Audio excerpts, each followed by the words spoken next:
সকলোকে নমস্কাৰ এনচিআৰটি পৃথিৱীৰ প্ৰধান মণ্ডলসমূহ এই পাঠটো আমি এদিনৰ আগতে বিশ্লেষণ কৰিছিলোঁ আপোনালোকলৈ আগবঢ়াইছিলোঁ বিশ্লেষণটো আৰু আজি আমি পুনৰ এই পাঠটোৰ ওপৰত হ'ব পৰা এমচিকিউ 50টা এমচিকিউ আপোনালোকৰ কাৰণে আগবঢ়াম আৰু এই 50টা এমচিকিউ আপোনালোকক পৰীক্ষাসমূহত নিশ্চয়কৈ উপকৃত কৰিব পলম নকৰি প্ৰথম প্ৰশ্নটো ল'ব বিচাৰিছোঁ পৃথিৱীৰ প্ৰধান মণ্ডল কেইটা অপচন এ 3টা বি 4টা সি 5টা ডি 2টা ইয়াৰে শুদ্ধ উত্তৰটো কি হ'বগৈ পৃথিৱীৰ প্ৰধান মণ্ডল হৈছে 4টা আলোচনা কৰিছো আমি যেহেতু বিশ্লেষণত কেৱল আমি ইয়াতে এমচিকিউ কেটা উত্তৰবিলাক দিবলৈ প্ৰয়াস কৰিম কাৰণ 50টা হ'ব কোৱেশ্চন যেহেতুকে গতিকে যথেষ্ট সময়ৰ প্ৰয়োজন হ'ব দ্বিতীয় প্ৰশ্ন কঠিন শিলাৰে গঠিত পৃথিৱীৰ প্ৰধান মণ্ডলটোৰ নাম কি অপচনসমূহ দিয়া আছে স্থলমণ্ডল বি জীৱমণ্ডল সি বায়ুমণ্ডল ডি ওপৰৰ এটাও নহয় ইয়াৰে ভিতৰত হ'ব কঠিন শিলাৰে গঠিত পৃথিৱীৰ প্ৰধান মণ্ডলটোৰ নাম হৈছে স্থলমণ্ডল অপচন এ টো ইয়াতে শুদ্ধ বিকল্প হ'ব পৰৱৰ্তী প্ৰশ্ন পৃথিৱীৰ মুঠ পৃষ্ঠভাগৰ মাটি আৰু পানীৰ পৰিমাণ কিমান অপচন এ 30% মাটি 70% পানী অপচন বি 70% মাটি আৰু 30% পানী অপচন সি 29% মাটি আৰু 71% পানী অপচন ডি 71% পানী আৰু 30% মাটি ইয়াৰে ভিতৰত শুদ্ধ বিকল্পটো হ'ব অপচন সি পৃথিৱীৰ মুঠ পৃষ্ঠভাগৰ 29% মাটি আছে আৰু পানী পৰিমাণ আছে 71% পৰৱৰ্তী প্ৰশ্ন পৃথিৱীৰ মহাদেশ কেইখন অপচন এ 7খন বি 5খন সি 4খন ডি 8খন ইয়াৰে শুদ্ধ বিকল্পটো হ'ব পৃথিৱীৰ মহাদেশ কেইখন মহাদেশ হৈছে 7খন মহাদেশ যেহেতু 7খন আমি তাক অকণমান জানি লওঁ ইয়াৰ পৰা মহাদেশ ডাঙৰ পৰা সৰুলৈ যদি হয় এছিয়া আজি 29% মাটিকালি আগুৰি আছে আফ্ৰিকা 20% মাটিকালি আগুৰি আছে উত্তৰ আমেৰিকা 16% মাটিকালি আগুৰি আছে দক্ষিণ আমেৰিকা 11% মাটিকালি আগুৰি আছে এণ্টাৰ্কটিকা বা যাক আমি কুমেৰু মহাদেশ বুলি কওঁ 9% মাটিকালি আগুৰি আছে ইউৰোপ 6% মাটিকালি আগুৰি আছে আৰু ওচেনিয়া বা অষ্ট্ৰেলিয়া যাক আমি দ্বীপ মহাদেশ বুলি কওঁ সি 5% মাটিকালি আগুৰি আছে পৰৱৰ্তী প্ৰশ্ন 5 ঐতিহাসিকভাৱে পৃথিৱী মহাসাগৰ কেইখন আছিল অপচন এ 4খন অপচন বি 5খন অপচন সি 6খন অপচন ডি 7খন ইয়াৰে শুদ্ধ বিকল্পটো হ'ব ঐতিহাসিকভাৱে পৃথিৱী মহাসাগৰৰ সংখ্যা আছিল 4খন বৰ্তমান সময়ত 5খন কিন্তু ঐতিহাসিকভাৱে 4খন আছিল এই ক্ষেত্ৰত যদি আমি চাবলৈ যাওঁ তেতিয়াহ'লে কি হ'বগৈ ইয়াৰে প্ৰথমখন প্ৰশান্ত মহাসাগৰ তাৰপিছত আটলান্টিক মহাসাগৰ তাৰপিছত ভাৰত মহাসাগৰ তাৰপিছত আছিল আৰ্কটিক বা উত্তৰ মহাসাগৰ আছিল কিন্তু বৰ্তমান সময়ত আমি জানো যে যিখন দক্ষিণ মহাসাগৰ আছে সেই দক্ষিণ মহাসাগৰখনত এখন নতুন মহাসাগৰ যিখন পঞ্চম মহাসাগৰ হিচাপে জনা যায় পৃথিৱীৰ মুঠ জলভাগৰ সাগৰ অংশ কিমান অংশ সাগৰ মাটিকালি হয় 97.2% বি 93.7% সি 99% ডি 71% শুদ্ধ বিকল্পটো হ'ব অপচন এ 97.2% জলভাগৰ সাগৰ আৰু মহাসাগৰ অংশ পৰৱৰ্তী প্ৰশ্ন 7 পৃথিৱীৰ মুঠ জলভাগৰ কিমান শতাংশ বিশুদ্ধ পানী অপচন এ 0.003% 2.05% 3.05% 0.03% জলভাগৰ কিমান শতাংশ বিশুদ্ধ পানী বা নিৰ্মল পানী ইয়াৰে শুদ্ধ বিকল্পটো হ'ব অপচন ডি 0.03% 8 পৃথিৱীৰ মুঠ জলভাগৰ কিমান শতাংশ পানী হিমশিলা ভূগৰ্ভত সঞ্চিত হৈ আছে অপচন এ 2.7 বি 3% সি 31% ডি 7.5% ইয়াৰে শুদ্ধ বিকল্পটো হ'ব অপচন এ 2.7% মুঠ জলভাগৰ পানীৰ ভিতৰত হিমশিলা বা ভূগৰ্ভত সঞ্চিত হৈ আছে পৰৱৰ্তী প্ৰশ্ন 9 পৃথিৱীৰ বৃহত্তম আৰু ক্ষুদ্ৰতম মহাদেশ দুখনৰ নাম কি মহাদেশ দুখনৰ নাম কি অপচন দিয়া আছে বৃহত্তম আফ্ৰিকা আৰু ক্ষুদ্ৰতম ভিতৰত উত্তৰ আমেৰিকা বৃহত্তম এছিয়া আৰু ক্ষুদ্ৰতম ইউৰোপ বৃহত্তম আফ্ৰিকা আৰু ক্ষুদ্ৰতম এণ্টাৰ্কটিকা ডি বৃহত্তম এছিয়া আৰু ক্ষুদ্ৰতম মহাদেশ ওচেনিয়া ইয়াৰে ভিতৰত অপচন ডি টো শুদ্ধ বিকল্প হ'ব পৃথিৱীৰ বৃহত্তম মহাদেশখনৰ নাম হৈছে এছিয়া আৰু ক্ষুদ্ৰতম মহাদেশ হৈছে ওচেনিয়া পৰৱৰ্তী প্ৰশ্ন 10 পৃথিৱীৰ বৃহৎ মহাসাগৰ আৰু ক্ষুদ্ৰতম মহাসাগৰৰ নাম লিখা অপচন এ প্ৰশান্ত মহাসাগৰ দক্ষিণ মহাসাগৰ বি ভাৰত মহাসাগৰ আৰু আৰ্কটিক মহাসাগৰ সি প্ৰশান্ত মহাসাগৰ আৰু আৰ্কটিক বা উত্তৰ মহাসাগৰ ডি আটলান্টিক মহাসাগৰ আৰু ভাৰত মহাসাগৰ ইয়াৰে ভিতৰত শুদ্ধ বিকল্প কোনটো হ'ব শুদ্ধ বিকল্পটো হ'ব প্ৰশান্ত মহাসাগৰখন আটাইতকৈ ডাঙৰ আৰু উত্তৰ মহাসাগৰখন আটাইতকৈ সৰু অপচন সি টো ইয়াতে শুদ্ধ বিকল্প হ'ব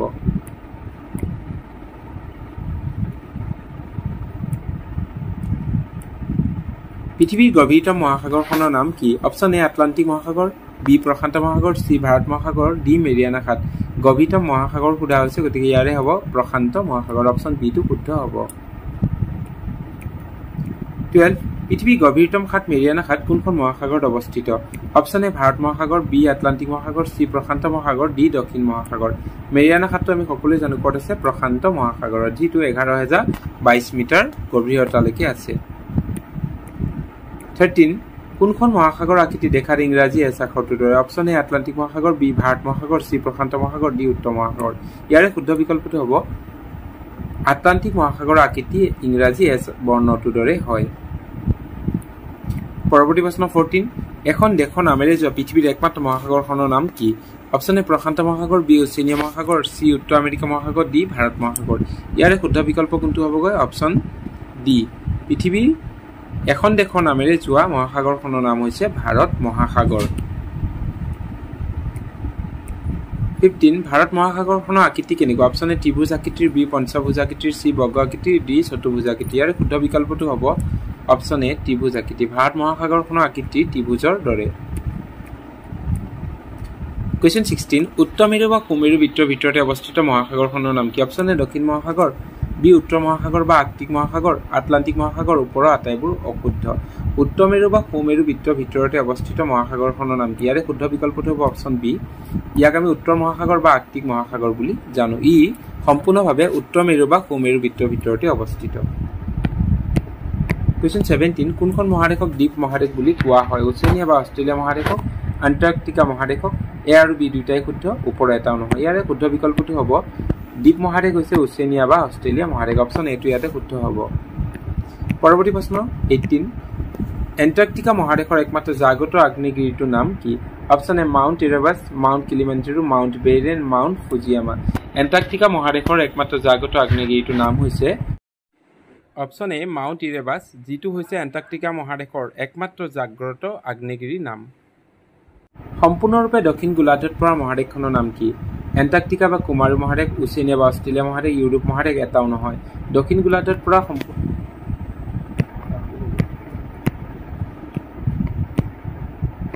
সম্পূৰ্ণৰূপে দক্ষিণ গোলাৰ্ধত পৰা মহাদেশখনৰ নাম কি এণ্টাৰ্কটিকা বা কুমাৰু মহাদেশ ওচেনিয়া বা অষ্ট্ৰেলিয়া মহাদেশ ইউৰোপ মহাদেশ এটাও নহয় দক্ষিণ গোলাৰ্ধত পৰা সম্পূৰ্ণভাৱে দক্ষিণ গোলাৰ্ধত পৰা মহাদেশখন হৈছে এণ্টাৰ্কটিকা বা কুমেৰু মহাদেশ অপশ্যন এটো ইয়াতে শুদ্ধ বিকল্প হ'ব ওচেনিয়া বা অষ্ট্ৰেলিয়া মহাদেশো পৰে কিন্তু 100% দক্ষিণ গোলাৰ্ধত বুলি ক'লে আমি এণ্টাৰ্কটিকা বা কুমেৰু মহাদেশক বুজিম কুৱেশ্যন 20 ভাৰত আৰু শ্ৰীলংকাৰ মাজত থকা প্ৰণালীটোৰ নাম কি অপশ্যন এ পানামা যুঁজক অপশ্যন বি দ্বীপ প্ৰণালী ভাৰত মহাসাগৰ প্ৰণালী অপশ্যন ডি পক প্ৰণালী ইয়াৰে ভিতৰত শুদ্ধ বিকল্পটো হ'ব অপশ্যন ডি পক প্ৰণালী ভাৰত আৰু শ্ৰীলংকাৰ মাজত যিটো প্ৰণালী আছে তাৰ নাম হৈছে পক প্ৰণালী 21 গোলকীয় উষ্ণতা বৃদ্ধি কোনবিধ গেছৰ বাবে সৰ্বাধিক বৃদ্ধি হৈছে option A helium option B carbon dioxide C argon D nitrous ইয়াৰে ভিতৰত শুদ্ধ বিকল্পটো হ'ব option B carbon dioxide গেছৰ বাবে গোলকীয় উষ্ণতা আটাইতকৈ বেছি বৃদ্ধি হৈছে 22 কোনখন মহাদেশত মানুহৰ বসতি নাই ওচেনিয়া মহাদেশ এণ্টাৰ্কটিকা মহাদেশ ওপৰৰ দুইটাই শুদ্ধ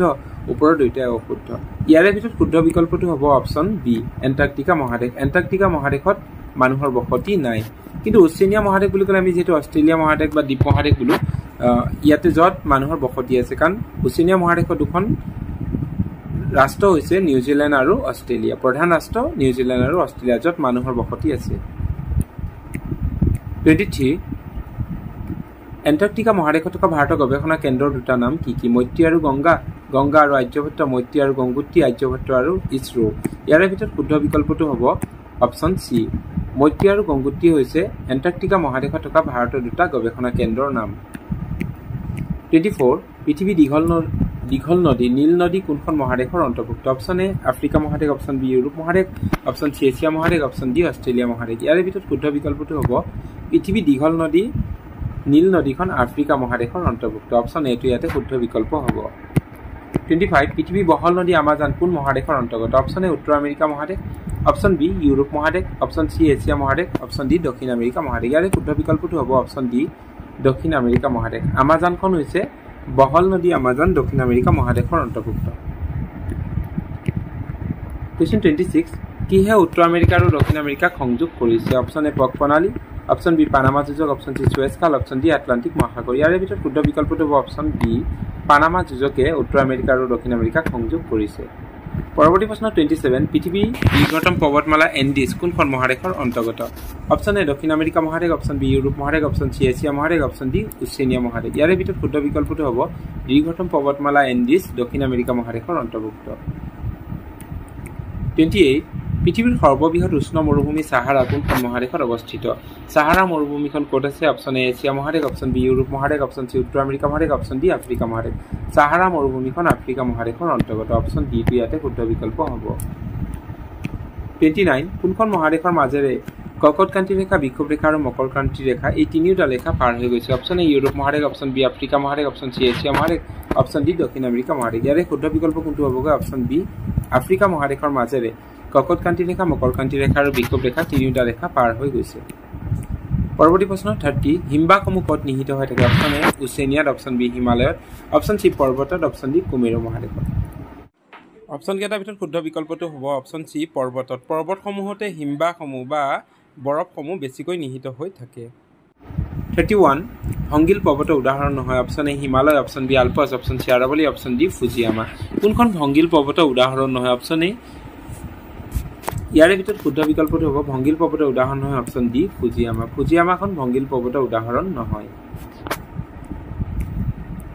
32 জাপানৰ ফুজিয়ামা কেনে ধৰণৰ পৰ্বত অপচন এ ভংগিল পৰ্বত অপচন বি আগ্নেয় পৰ্বত অপচন চি শিলাময় পৰ্বত অপচন ডি গ্ৰস্ত উপত্যকা ইয়াৰে ভিতৰত শুদ্ধ বিকল্পটো হ'ব জাপানৰ ফুজিয়ামা হৈছে আগ্নেয় পৰ্বতৰ উদাহৰণ হৈছে জাপানৰ ফুজিয়ামা ওকে 33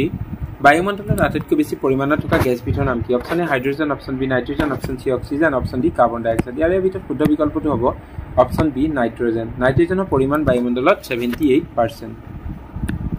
পৰৱৰ্তী প্ৰশ্ন 34 বায়ুমণ্ডলত থকা অক্সিজেন আৰু কাৰ্বন ডাই অক্সাইড গেছৰ সঠিক মাপ কিমান অপচন এ অক্সিজেন 21% আৰু কাৰ্বন ডাই অক্সাইড 0.03% অক্সিজেন 23% আৰু কাৰ্বন ডাই অক্সাইড 3% অক্সিজেন 78% আৰু কাৰ্বন ডাই অক্সাইড 0.1% ওপৰৰ এটাও নহয় ইয়াৰে ভিতৰত শুদ্ধ বিকল্পটো হ'ব অপচন এ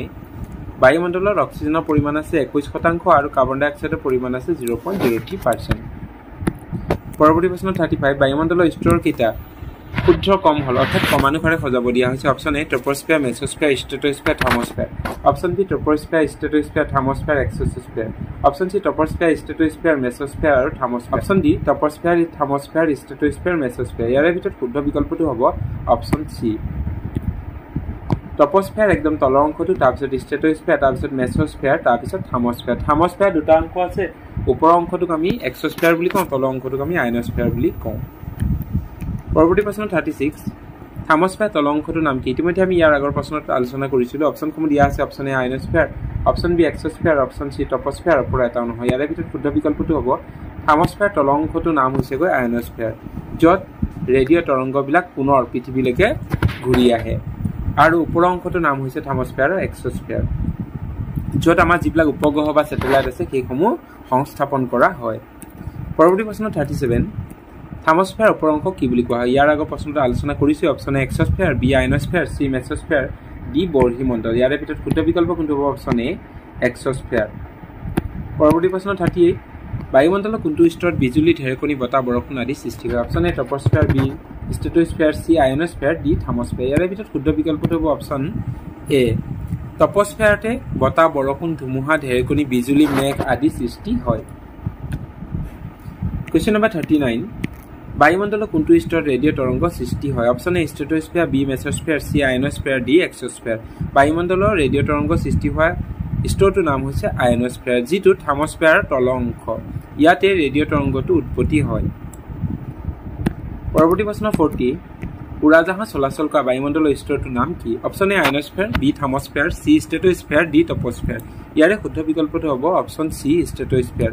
বায়ুমণ্ডলৰ ষ্ট্ৰেটোস্ফিয়াৰ স্তৰটোত উৰাজাহাজ চলাচল কৰে যদিও ট্ৰপোস্ফিয়াৰৰ ওপৰ অংশত চলে কিন্তু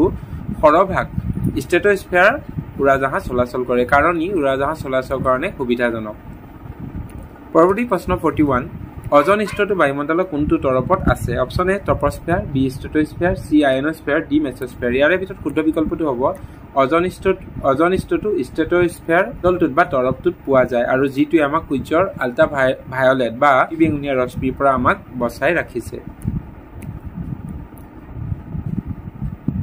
42 বায়ুমণ্ডলৰ একেবাৰে নিম্ন ভাগত থকা স্তৰটোৰ নাম কি অৰ্থাৎ একেবাৰে তলৰ অংশত কি আছে ষ্ট্ৰেটোস্ফিয়াৰ থাৰ্মোস্ফিয়াৰ ট্ৰপোস্ফিয়াৰ নে আয়নোস্ফিয়াৰ ইয়াৰ ভিতৰত শুদ্ধ বিকল্পটো হ'ব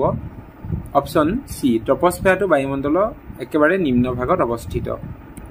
কোৱেশ্চন 43 তলৰ কোনটো শুদ্ধ এছিয়া মহাদেশত আছে তলৰ কোনটো শুদ্ধ এছিয়া মহাদেশত কি আছে পৃথিৱী সৰ্ববৃহৎ হ্ৰদ কাস্পিয়ান আছে পৃথিৱীৰ উচ্চতম মালভূমি পামিৰ আছে পৃথিৱীৰ বৃহত্তম বদ্বীপ সুন্দৰবন আছে ওপৰৰ আটাইবোৰ শুদ্ধ ইয়াৰ ভিতৰত শুদ্ধ বিকল্পটো হ'ব অপচন ডি আটাইবোৰ শুদ্ধ এছিয়া মহাদেশৰ ভিতৰতে কি আছে হ্ৰদ কাস্পিয়ান আছে মালভূমি পামিৰ আছে আৰু বদ্বীপ সুন্দৰবন আছে পৰৱৰ্তী প্ৰশ্ন 44 হিমালয় পৰ্বতত থকা পৃথিৱীৰ উচ্চতম মাউণ্ট এভাৰেষ্ট শৃংগৰ উচ্চতা কিমান option A 8448 metre option B 8880 metre option C 8848 metre option D 8600 metre ইয়াৰ ভিতৰত শুদ্ধ বিকল্পটো আমি সকলোৱে জানো মাউণ্ট এভাৰেষ্টৰ উচ্চতা হৈছে 8848 মিটাৰ 45 পৃথিৱীৰ দ্বিতীয় সৰ্বোচ্চ শৃংগ গৰ্ডিন অষ্টিনৰ অন্য নাম কি option A K1 option B K2 option C mount Kameng option D mount Godwin ইয়াৰ ভিতৰত শুদ্ধ বিকল্পটো হ'ব অপচন ডি K2 হৈছে আন এটা নাম কাৰকোৰাম 2 বা ই গৰ্ডিন অষ্টিন নামেৰে জনা যায় কোৱেশ্চন 46 ভাৰতৰ ভিতৰত উচ্চতম শৃংগটোৰ নাম কি ভাৰতৰ ভিতৰত কোনটো শৃংগ আটাইতকৈ উচ্চ অপচন এ কাঞ্চনজংঘা বি নন্দা দেৱী চি গৰ্ডিন অষ্টিন ডি এভাৰেষ্ট শৃংগ ইয়াৰ ভিতৰত শুদ্ধ বিকল্পটো হৈছে ভাৰতৰ ভিতৰত উচ্চতম শৃংগটোৰ নাম হৈছে গৰ্ডিন অষ্টিন যি 8611 কিলোমিটাৰ ওখ আৰু ই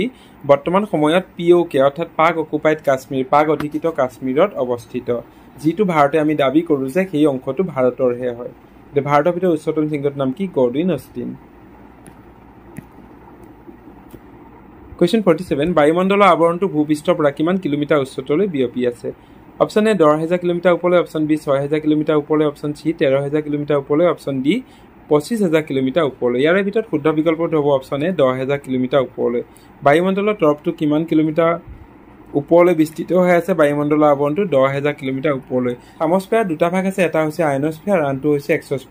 এক্সোস্ফিয়াৰত চুই যোৱা অংশটোলৈকে 1600 কিলোমিটাৰ কিন্তু এক্সোস্ফিয়াৰ শেষ হোৱা অংশটোলৈকে আমি পাওঁ প্ৰায় 10000 কিলোমিটাৰ ভূপৃষ্ঠৰ আৱৰণটো যদি আমি সোধো তেতিয়াহ'লে ই সঠিক উত্তৰটো হ'ব 10000 কিলোমিটাৰ ওপৰলৈ কোৱেশ্চন 48 আন্দামানৰ পৰা নিকোবৰক পৃথক কৰা চেনেলটোৰ নাম কি option A 8 degree channel option D 9 degree channel option C 11 degree channel option D 10 degree channel আন্দামানৰ পৰা নিকোবৰক পৃথক কৰা চেনেলটোৰ নাম হৈছে option D 10 degree channel 10 degree চেনেলে আন্দামানক নিকোবৰৰ পৰা পৃথক কৰিছে কোৱেশ্চন 49 লাক্ষাদ্বীপ আৰু মালদ্বীপক কিহে পৃথক কৰিছে option A 8 degree channel option B 9 degree channel option C 10 degree channel option D Palk প্ৰণালী ইয়াৰ ভিতৰত শুদ্ধ বিকল্প কোনটো হ'বগৈ অপচন এ 8 ডিগ্ৰী চেনেলে লাক্ষাদ্বীপ আৰু মালদ্বীপক পৃথক কৰিছে কোৱেশ্চন 50 এছিয়া মহাদেশৰ পৰা ইউৰোপ মহাদেশক পৃথক কৰা পৰ্বতমালাৰ নাম কি option A Andes option B Ural option C Himalaya option D Alps Asia মহাদেশৰ পৰা ইউৰোপ মহাদেশক পৃথক কৰা পৰ্বতমালাৰ নাম হৈছেগৈ ইউৰাল পৰ্বতমালা আৰু অপচন বিটো ইয়াতে শুদ্ধ বিকল্প হ'ব ইউৰাল পৰ্বতমালাই এছিয়া মহাদেশৰ পৰা ইউৰোপ মহাদেশক পৃথক কৰিছে ওকে আজি আমি পৃথিৱীৰ প্ৰধান মণ্ডলসমূহৰ পাঠটোৰ পৰা বহুতে বেছি ইম্পৰ্টেণ্ট পৰীক্ষাৰ কাৰণে অতি গুৰুত্বপূৰ্ণ 50টা প্ৰশ্ন আপোনালোকৰ লগত আলোচনা কৰিবৰ কাৰণে প্ৰয়াস কৰিলোঁ আশা কৰিম আপোনালোকক ভিডিঅ'টো উপকৃত কৰিব